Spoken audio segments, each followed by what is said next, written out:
Welcome, Climate Viewers. My name is Jim Lee from ClimateViewer News. It's October 19th, 2017, and I'm here with Dr. Renaud de Richter from the University of Montpellier, Italy.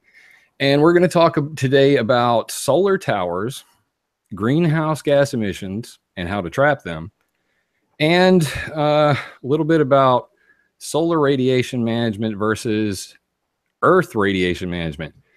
So on that note, Dr. Renaud, you want to go ahead and introduce yourself? Yeah, thank you, Jim.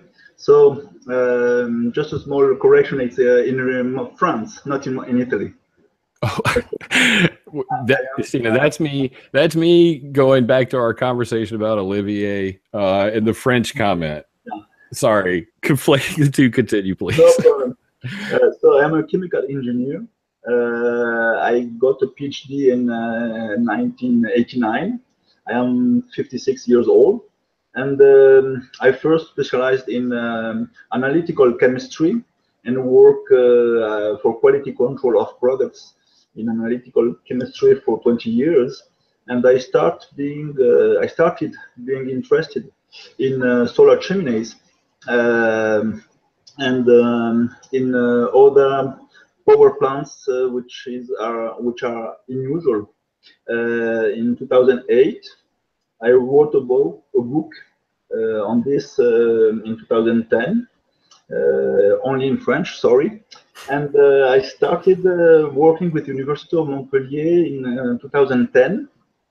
And we cooperate with a team of Chinese, which is led by Professor Ting Seng-Ming, who is located in Yuan, in China. Mm-hmm. And our first work was to improve the solar chimneys. Then we found that solar chimneys can be transformed to become negative emissions technologies. Okay. So that's it. So why don't we, for people at home who are probably wondering, scratching your head, what's a solar chimney? Let me get one up here on the screen real quick. And let's see that. So this is what a solar chimney looks like. Now I can confess I never heard of this before. And you know, everybody knows ClimateViewer.com, weathermodificationhistory.com. I tend to follow all things geoengineering, and this it really falls in a gray area, and we're going to discuss that gray area in the show today. So, like for most people, it's either white, it's greenhouse gas removal, or it's solar radiation management. What it does is somewhere in between. So the way I understand it, reflective screens that we're seeing are actually self-cleaning glass, which is like coated outside. Could you explain that a little bit? Yes. First, let me tell that solar chimney is very simple. It's a greenhouse where you warm the air inside by solar radiation, by a classical greenhouse effect, and a very tall chimney in the center, which works to enhance the airflow under the greenhouse. So the greenhouse is open at the periphery, at the exterior, and it has the chimney in the middle, and the air passes through the chimney and drives turbines to produce electricity. So the chimney acts by a stack effect. So combining stack effect and combining the greenhouse effect under the greenhouse, you can produce hot air, which is artificial hot air. And the advantage of this technology is that it can work day and night.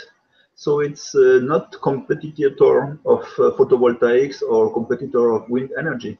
It's complementary to them because it can work during peak hours and it can work on the night. That's right. So I've got your PowerPoint up here on the screen real quick. Let me get that up there. And what you can see is that really this is floating above the ground. So this isn't actually laying on the ground, what you're seeing, this big disc. And from what I understand, there was a pilot program of this in Spain where they expected underneath the big dome for everything to be a desert, but in stating underneath the dome that plants were going everywhere. I mean, is this going to be a situation to the power you're talking about? Excuse me, I didn't hear the last sentence. Do you expect that the solar chimney design that you guys are talking about to be a similar effect to the pilot program, wherein plants were going underneath it? Is basically moisture was condensating underneath, and as a result, there was plant life all underneath it. No, so there was a proposal made by some people to grow plants and use the greenhouse as a horticulture or agricultural greenhouse, but it doesn't work because all the evaporation and transpiration of water by the plants will reduce the yield of the condensation. So the power plant will produce much less energy. So this was an old project, but it didn't work, in fact. Yeah, okay. So with your system, as I understand it, about 49 feet per second of airflow through it, and it's driven by 32 propellers that are going to suck air in there. And how exactly do you get the greenhouse gases out? That's what I'm sure a lot of people are wondering. Yeah. So in fact, the solar chimney acts like a giant vacuum cleaner, and it sucks several cubic kilometers of air per day. And the greenhouse gases are well mixed, like methane or like carbon dioxide or CFCs, which are ozone depleting compounds. All these greenhouse gases are well mixed, and in fact, they are already in the air.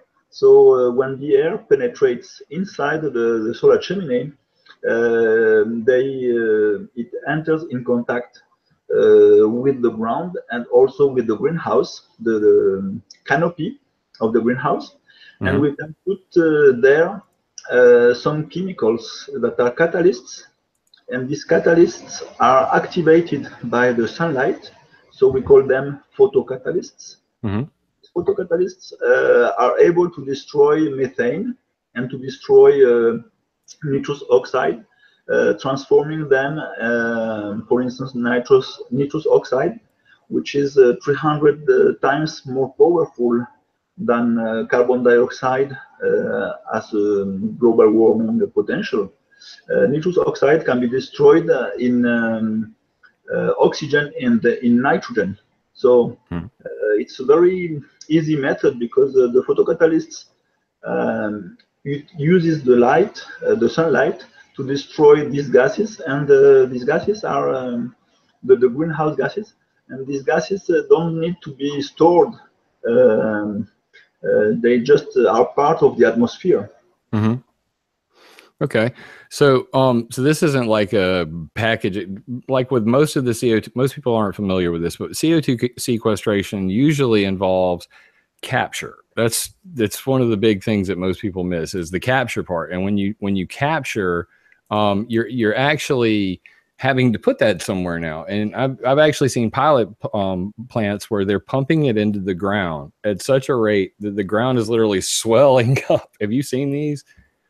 No, I mean, but yeah, literally the ground. They're like, well, the risk of leaks with storing carbon dioxide underground in aquifers or in all the depleted fossil fuels reservoirs. And when you store the carbon dioxide there, you have to pay attention during centuries because there is a risk of leaks. And in the method we are proposing, we don't destroy carbon dioxide, we destroy the other greenhouse gases. Okay. And that makes it definitely fall in a different area. So, I mean, this isn't like your run-of-the-mill geoengineering everybody's talking about. It's really a different, entity altogether. So that's why when we were offline, I asked you the question, did you attend the Climate Engineering Engineering Conference 2017? And could you tell me what response you got? Because I think people would find that fascinating. Yeah, so There were two big conferences on solar on geoengineering this year. There was one this summer in the United States, which I didn't attend, and The one one at the ski resort, right? yeah, and it was exclusively on solar radiation management. It was not on greenhouse gas removal. And the second one was supposed to be on both things, and it was in Germany, in Berlin. And I tried to attend. I prepared posters and prepared a conference, but I was refused because it was full and there was too many attendees. And that's interesting because, you know, like I know a lot of people who really wanted to get in on this public debate about geoengineering governance, but more and more it's seeming less public. I mean, is you know, you're a scientist, you know, you should have no problem showing up there with this, you know, pretty impressive, you know, technology. You know, it makes me go, if he can't get in, what chance do we ever have of them hearing our perspective, us little people? You understand where I'm going with that? It's really disheartening because I think that they don't really value the opinion of people who say things like, you were talking about what we're going to talk about now is we're going to kind of morph into this Earth radiation management discussion. And really, I think that there's a lot of splitting hairs about nothing, wherein,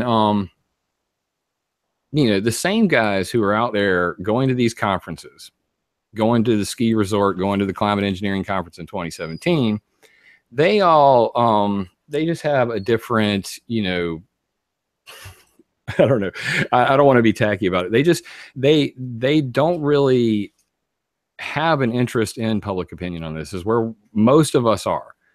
Because if they did, then resoundingly, they would opt for solutions that don't involve making more pollution, like dumping chemicals in space, dumping chemicals in the stratosphere and the troposphere.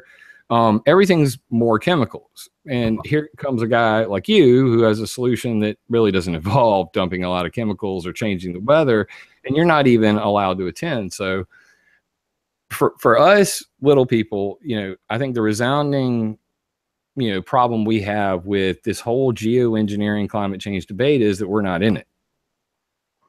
And I think that, you know, guys like you who do have solutions that look pretty, you know, cool on paper. I mean, I don't see a reason why this would hurt anybody, and you're not allowed to even present it. So I wanted to give you this opportunity to present it here. Obviously, I've never heard of it. Most people have never heard of it.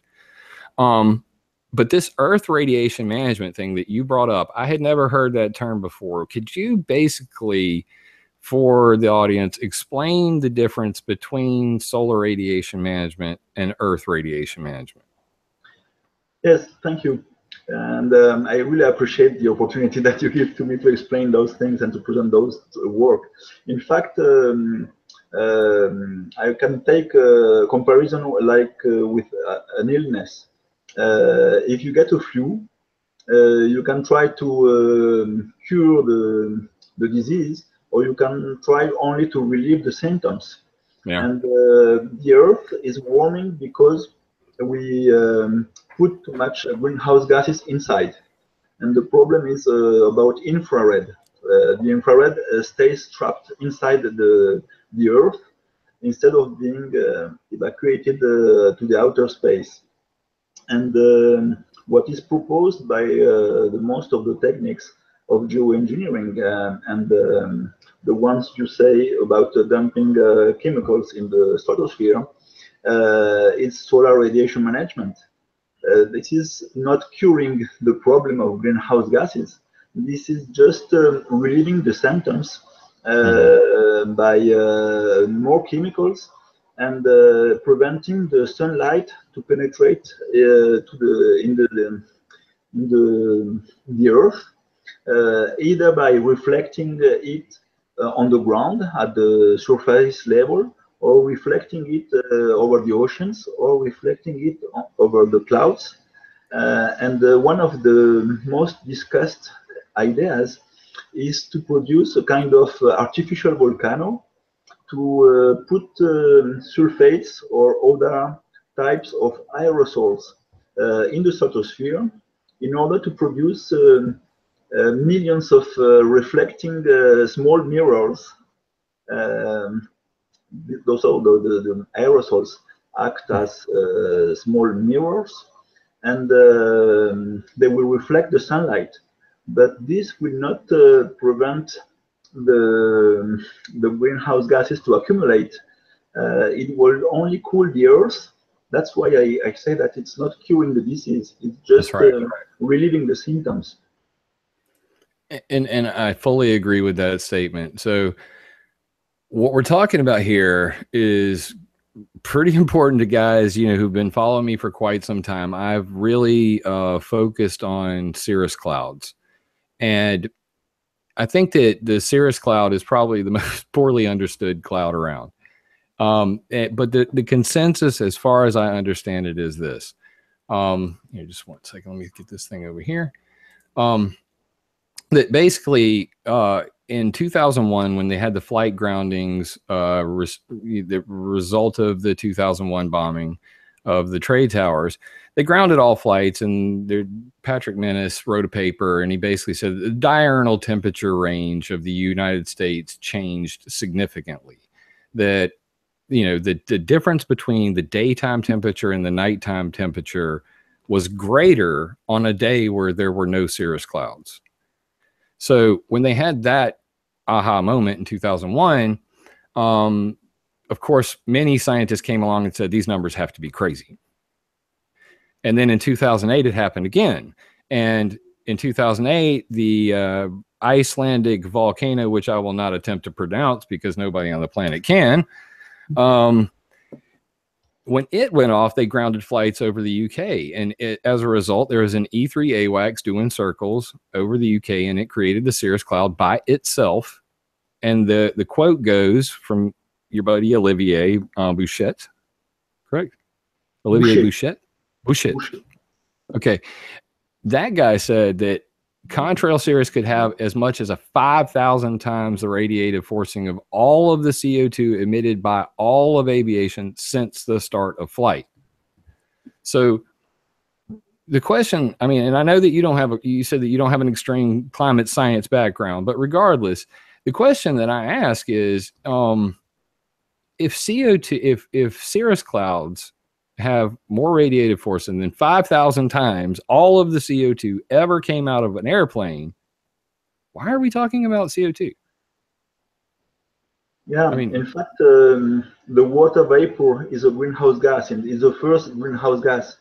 But there is always almost the same amount of water vapor in the atmosphere. Of course, if it's the world gets warmer, there will be a little bit more water vapor. But the amount is almost constant in average. And every 2 days, the water falls as rain over the oceans or over the continents. So it doesn't stay so long, and it has always been there. And so the equilibrium, which is disrupted, is not due to this greenhouse gas, which is the water vapor. The equilibrium has been disrupted by carbon dioxide, by methane, and by other greenhouse gases.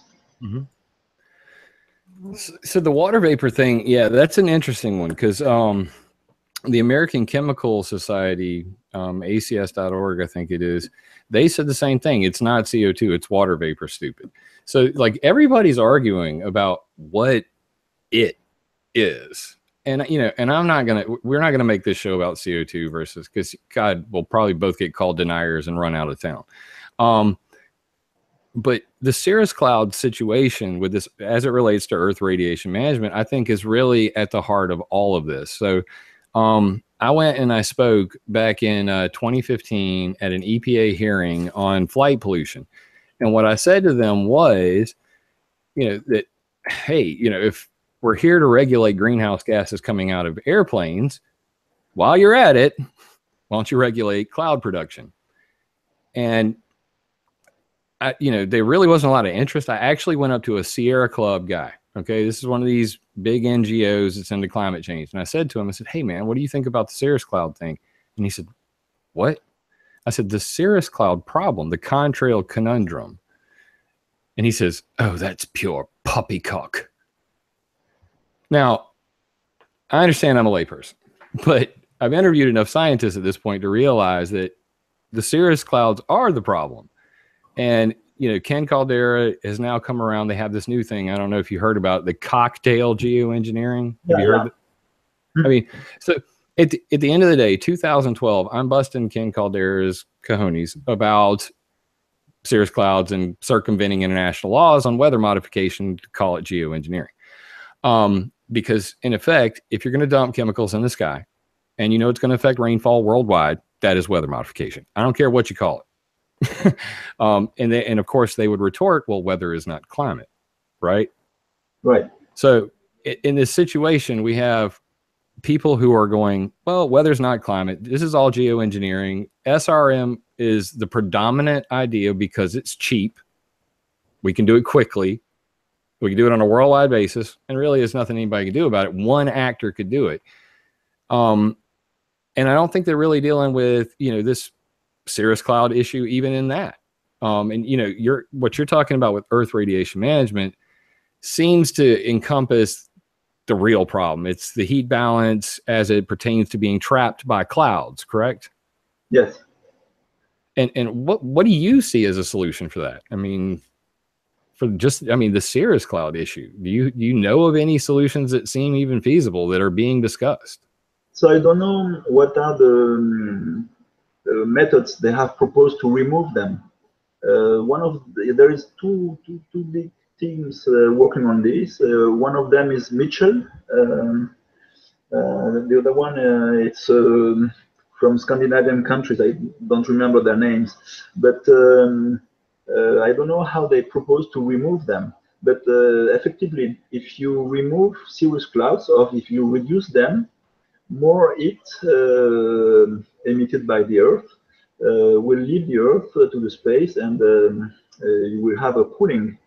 And I think one of the methods that I have proposed is just to put liquid nitrogen carried by planes or by balloons, and to freeze the water vapor inside the Cirrus Clouds in order to precipitate them and to reduce them. But you have to do it every time because it's a natural phenomenon. Yeah.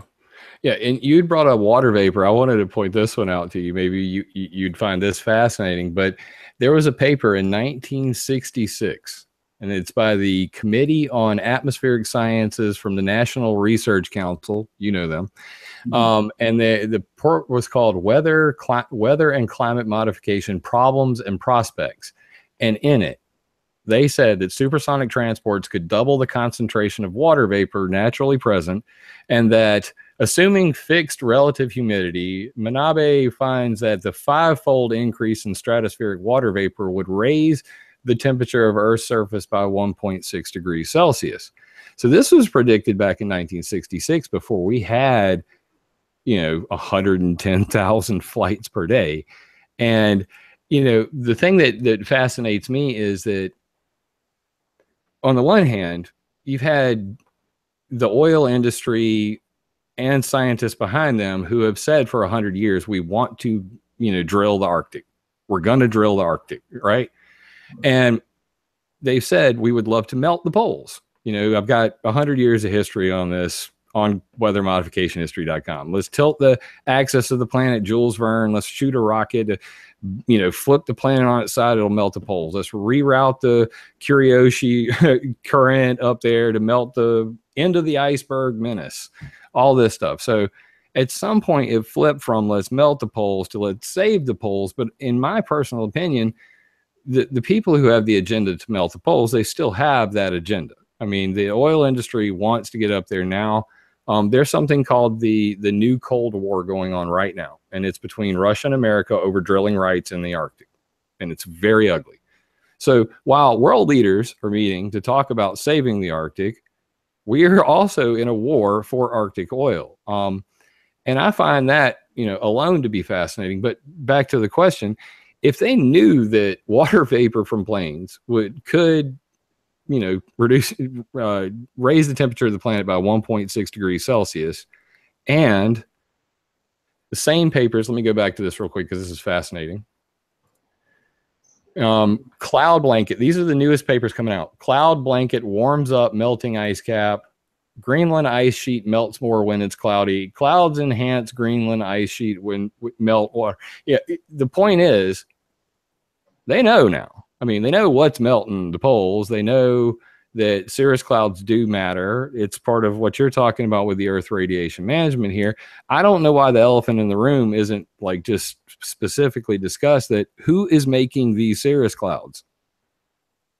And I mean, where, from me to you, in the best of your ability, can you explain to me, is there anybody other than jet aircraft really making cirrus clouds? Yeah, in fact, I think the Cirrus Clouds are not in the stratosphere. They are at an height of 10 or 12 kilometers, and the stratosphere is 20 kilometers. It's correct. The airplanes, the commercial lines fleet, travel at 30,000 feet. That's 10 kilometers height. So, and the stratosphere is 20 kilometers in average. So the airplanes that travel regularly in the stratosphere are the military ones, and not the commercial lines. Yeah. So, and there is many natural cirrus clouds. They have it's a natural phenomenon, but in the troposphere, not in the stratosphere. Yeah. So, I mean, and I do understand that, and I mean no offense in saying this, but I get that. I get the part about that it's not in the stratosphere. And that's what most people will say. Well, this isn't geoengineering because geoengineering says let's do it in the stratosphere, not in the troposphere. But the fact remains, the planes make clouds in the troposphere, and somehow it's going up. And this has just recently been confirmed. And I want to get the paper up so that you know what I'm talking about here. But it's I did a video on this. Black carbon from aircraft exhaust is destroying ozone melting poles, and in it the Indian Institute of Space yada yada yada, links right down here. They said that they were finding black carbon from jet aircraft emissions at 18 kilometers. So this is the fact that planes are making clouds in the troposphere, and somehow magically metal particulates and black carbon emissions here, and I'll get that link up just so you can see that here. That here, it's coming up right now. Airplanes may be affecting ozone layer, and this is the black carbon heats up atmosphere, says scientists. Black carbon particles exist up to 18 kilometers in the stratosphere, and the Indian space guys just, and this is dated August 15th, 2017, just happened. But basically, they say we find, and I don't even have it up on the screen. There you go. Sorry about that. They find that black carbon, that these chemicals from the exhaust that are in the clouds that the cirrus clouds are making, they transport upwards through the tropopause. That black carbon and metal particulates from planes are getting up to 18 kilometers in the air. So to like split hairs about and I don't mean any offense by this, but the split hairs about where it's occurring, like the cloud, doesn't really matter to me. It's because everything goes up, everything goes down. It's constantly mixing, and nobody, and I do mean nobody, knows how and when. So that's kind of where I'm at with this thing, is that, when Ken Caldeira and company come out talking about cocktail geoengineering, don't really want to hear ideas like yours that sound pretty feasible. You know what I mean? Yeah. That it's greatly concerning to us as public lay people who really don't, have the, pedigree to show up at these events and tell them with, a straight face, what you're doing is crazy. We don't approve of it. And there are better ideas out there anyway. So I guess that's the end of my rant on that. But I think that what you're doing with the solar tower is actually, I don't see a problem with it. I mean, if you have a problem with the atmosphere and greenhouse gases, Or if you want to just clean the air, something that fascinated me, your paper says that it removes soot. Explain that. How, the tower. So not really in a solar chimney, because the solar chimneys will be located in deserts, and Okay. the soot falls down, of course, when it is emitted by airplanes or by power plants, fossil fuel power plants. This soot travels maybe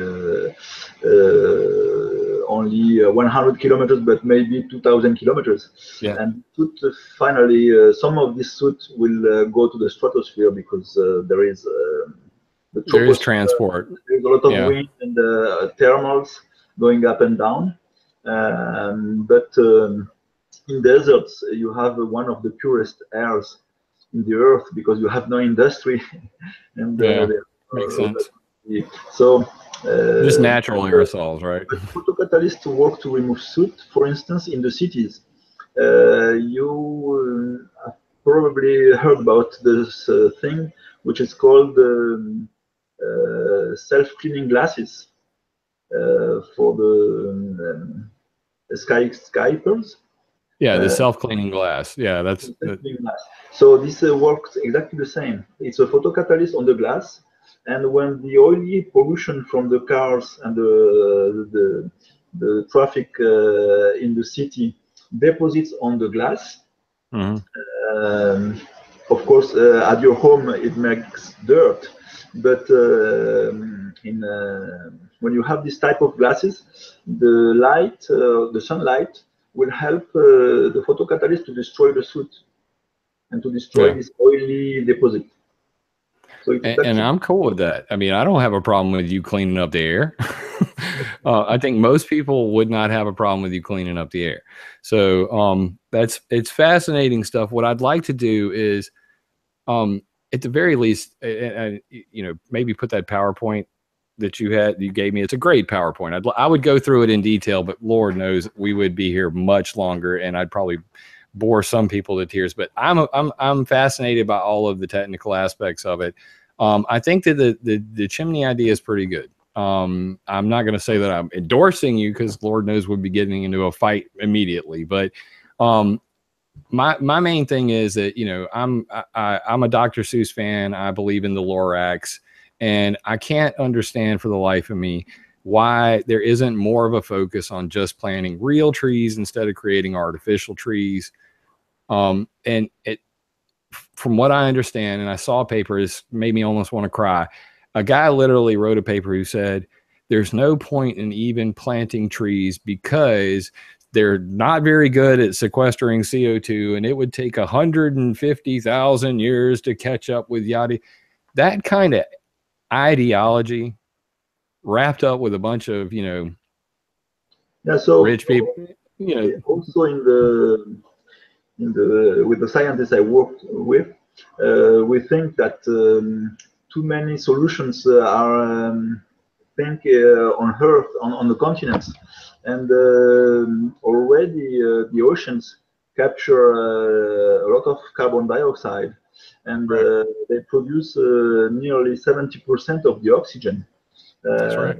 So you can think not only planting trees, but also enhancing the productivity of the oceans.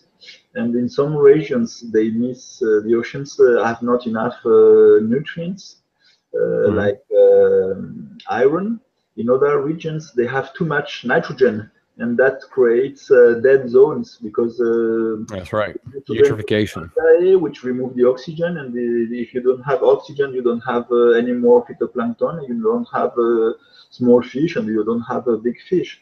So that's a problem. There are many dead zones around the world because too much nutrients, in particular too much nitrogen, and other regions too much phosphorus, and some others are lacking it.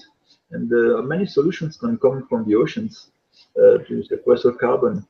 And the problem with planting trees is that you can plant trees to produce the energy we need. We need too much energy. That's why we can have a mix of solutions. And one of the solutions we propose is to build solar chimneys in order to produce electricity and to remove and not to build more coal power plants. Yeah. And so the pollution will be removed. So you prevent further emissions of carbon dioxide with the solar chimneys.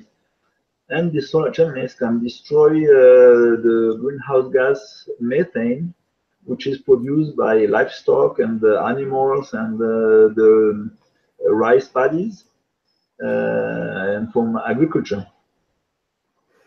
Okay. And that's a good thing. I mean, I just lost my train of thought in a moment. I'm over here. The chat window, I have not given them any love, and they're been so patient tonight. Thank you to everybody in chat for hanging out. I'm trying to be very eyes on the doctor here. You guys are important too, but today's a special day, so you're gonna have to hang out over there. So this is this your website? Are you associated with these guys? I was the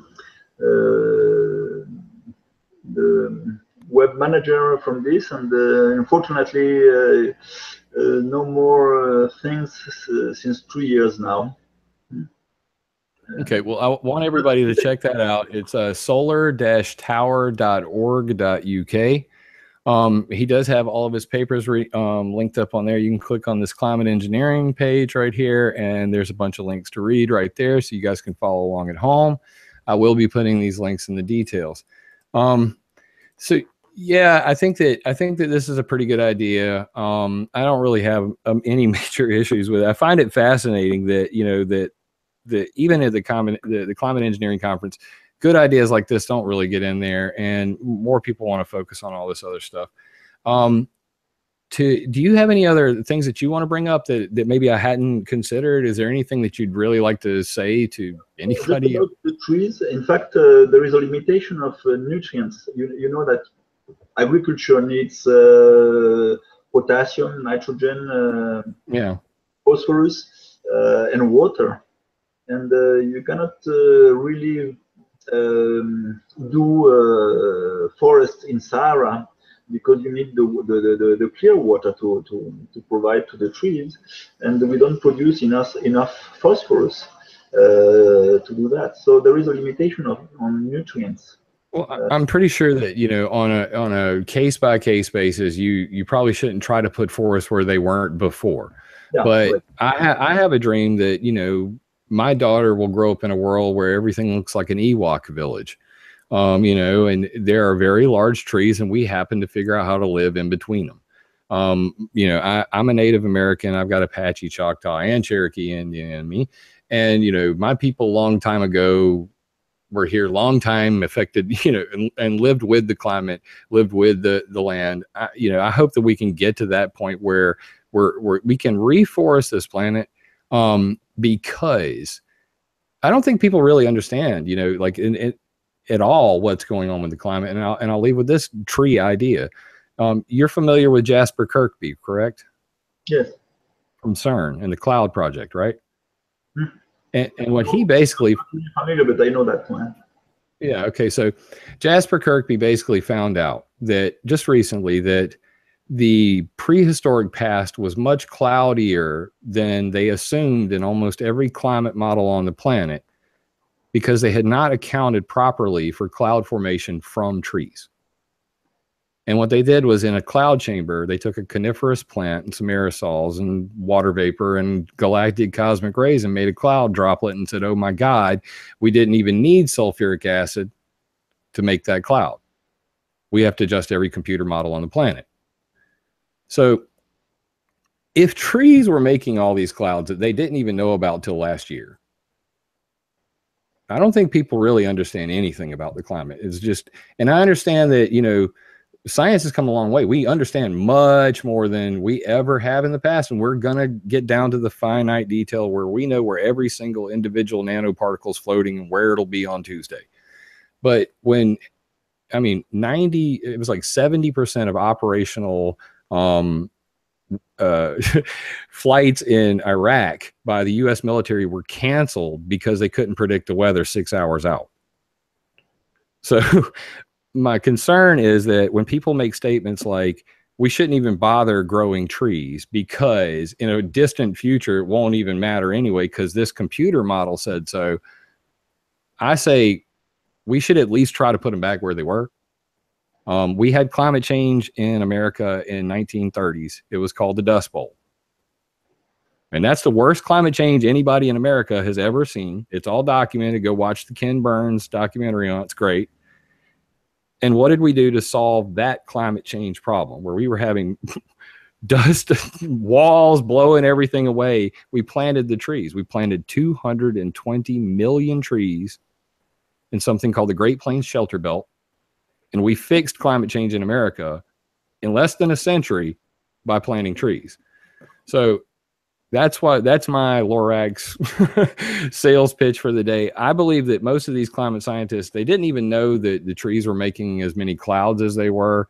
And if we really gave it a wholehearted chance, that maybe we wouldn't need to create artificial trees everywhere. And that's not a knock against you. We have to have things like what you're working on because people refuse to plant the trees. So we'll never even get to a place where, you know, the nature could sustain us. So, I mean, my question is this: do you think we're going to end up like Coruscant? I mean, are you a Star Wars fan? Yeah. So the planet of Coruscant is one large city where every square inch of it is nothing but tech. And that's our future, right? Yeah. Have you seen Highlander movie number 3 or number 4? Yes. Love them. Yeah, it was covered by a shield to protect from the sunlight and then the radiation because there was no more ozone layer. So the movie started that way. There was a big company, Big Brother, that covers all the Earth with a protective layer. Yep. And years later, it's not needed anymore, but the company still produces it and gets revenue from it. So, yeah, I don't know, but I hope that they will found a new, different negative emissions technologies in order to stop using fossil fuel. Well, I think most people would be pretty freaked out if they knew that CO2 sequestration ends up in your soda pop. And I didn't know that, but they actually capture the CO2. And where do you think they're putting it? They actually sell it to the soda companies and they pump it into. Anyway, I'm going to ask you a question, and this is a question I'm going to ask every geoengineering related scientist that I ask in the future. I have two basic tenets of what I hope to achieve with my activism in this realm, and that is transparency and verification. So as a scientist, would you be opposed to any person who decides they're going to do weather modification, climate engineering, solar radiation management, any type of experiment, if they're going to dump chemicals in the sky to affect a change in either climate or weather, that they should be able to give a 48-hour notice before they do it on a publicly available website? Do you think that's too much to ask? In fact, when you say chemicals, do you include natural sea salt from the oceans?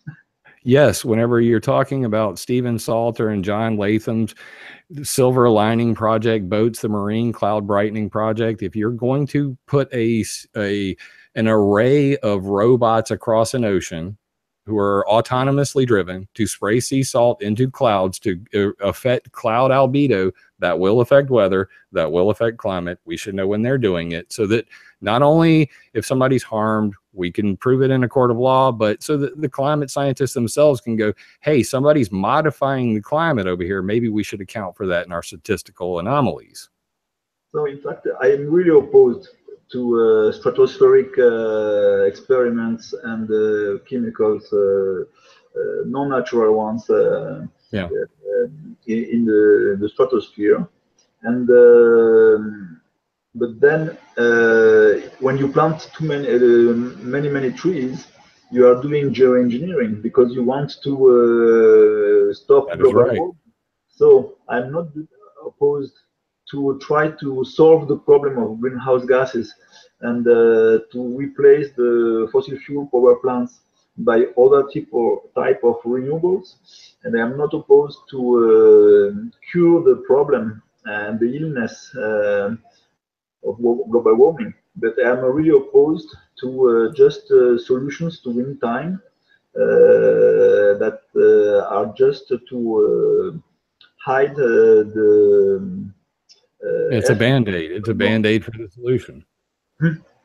Yeah, it's a temporary fix, and everybody agrees with that, and that's why it's so scary, because with the kind of money involved in the industries that are the problem, they will gladly pay a fine. We all know that. So if geoengineering ends up being a fine, they'll pay it. And that's a great fear for a lot of people. And I have 2 daughters. I don't want to grow up them to grow up in a world coated in diamond dust. But back to your other point about the natural versus natural, and I mostly agree with you. When I first heard about the sea salt blowing boats, I was kind of cool with it. I was like, well, at least this isn't, silver or sulfuric acid and diamond dust, calcium, all these other crazy ideas. Even calcium, he's like, oh, it'll make your teeth better. David Keith, you're crazy. But the sea salt blowing boats also have patents for steering hurricanes with them. Went to a Department of Homeland Security 2008 meeting to steer hurricanes with his boat. So while he's up there at the Climate Engineering Conference in 2017, telling everybody about the Marine Cloud Brightening Project and how it's going to save the world by reflecting clouds, he's also selling to the Department of Homeland Security technology to steer hurricanes. These guys have their hands in both sides of the cookie jar, and I'm not okay with that. Most people aren't okay with that. They should not be getting patents for the technology that they promote and they say that they're unbiased about, but in fact, they plan on making a bunch of money in the future when the global laws are implemented, making this a reality. So to lobby on behalf of Bill Gates and his Pfizer money, this is David Keith and Ken Galdera, they lobby every day for SRM. They're not really interested in bigger ideas. They pretty much hand out money for SRM and CDR because that's their monetary interest. So anyway, back to the question is, so you would not be opposed to, if somebody were to geoengineer weather modification? This is something, all right, and I'm going to tell you where this is rooted in. There is a law called ENMOD. You're familiar with it, correct? Sorry? ENMOD, ENMOD, the Environmental Modification Convention on the Prohibition of Hostile, and you know the one. When they made ENMOD in 1978, it banned weather warfare because of what the U.S. Air Force did in Vietnam. They never made a way to catch somebody doing weather warfare. To this day, the CIA asked Alan Robach, another geoengineer, if another country were geoengineering the United States, would we know? And his answer was probably. But Diane Seidel went to the Planned and Inadvertent Conference on Weather Modification, the 20th one, 2015, and she said, we cannot detect rogue geoengineering SRM. So if we cannot detect geoengineering, we cannot detect weather warfare. These guys are talking about legalizing it on a worldwide basis, and there is no way to catch a nefarious actor, a rogue entity, or whatever they want to call it, a unilateral actor, as they like to say it, like the rogue geoengineer Russ George, who did the ocean iron fertilization. Oh, he's a bad guy because he went and dumped iron in the ocean by himself. Now, who's to stop somebody from doing it on a worldwide basis? If China were to decide to do SRM, there'd be nothing we could do about it. It'd just get cloudy all of a sudden one day, and we'd wonder why. So really, the question that I'm asking is, how do we get to a place where we demand accountability in this climate engineering world? Because these people who are talking about spraying the world with these chemicals aren't really talking about a way to verify the results of science today, let alone, what to do. How do we catch somebody doing this? You know what I mean? Like, there is no accountability whatsoever. Even though there's a law in the books that says weather modification, geoengineering, rogue geoengineering would be illegal, we have no way to tell when people are doing it. So that's why I do what I do. That's why a lot of people are very upset about it online, is because we have a lot of, obviously with the Cirrus Clouds, people get upset about it, but I mean, and that's not as, you know, for me personally, I see that as a pollution issue more than anything, but it is inadvertent geoengineering, which is now becoming intentional through the use of modifying jet fuel. So regardless, we could split hairs all day about this. My point is, we have a situation where people worldwide are very upset about weather modification and geoengineering, and there's no way to catch somebody doing it. So I personally push for, you know, an addendum to NMOD that says, in order to tell if somebody is being hostile, if somebody is nefariously using climate engineering for any purpose, we want a 48-hour notice before you do it. That way, if you cause a tornado and you kill somebody, you know what's going to happen. The lawsuits will fly. And that would introduce some accountability to something that's gone on for 100 years without any accountability. So that's one thing. And the flip side to it is build a verification system. And this benefits everybody, because if we cannot detect the aerosols that are dumped by the people putting the chemicals up there to do the climate engineering, then we cannot verify NMOD. We cannot know if somebody is doing rogue geoengineering. Do you follow that? So for the moment, you are right. There are several publications saying that some type of geoengineering, like the sulfate spread in the stratosphere, the effects will be very difficult to verify if there is really effective and it's really working and it's really cooling the earth. But you can see if they are spraying. I believe you will see that doing that. And I don't know for the other types, but I think it's very limited. I'm not on that part. I don't work on solar radiation management. I totally don't. I don't want to put you on the spot either. But as a layperson, I mean, you're a scientist, so as a layperson, you can definitely comment on that. You know, wouldn't you want to know? I mean, if somebody in your local municipality had decided to modify the weather and a tornado came along and destroyed your house, wouldn't you want to know that 24 hours, 48 hours before that, somebody was up there dumping chemicals, and now the guys are mad and your house, your family's dead? This has gone on for 100 years. When you've got presidents like governance, I fully agree.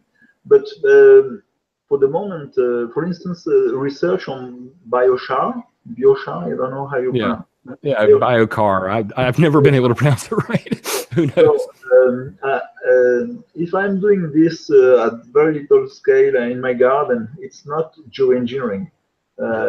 It becomes geoengineering if a state or a region like Europe decides to do it at large scale. But what is the problem of doing it at research level? I don't know. But this is not solar radiation management. This is trying to find the ways of storing the carbon and remove the carbon dioxide from the atmosphere we already put in. It's completely different.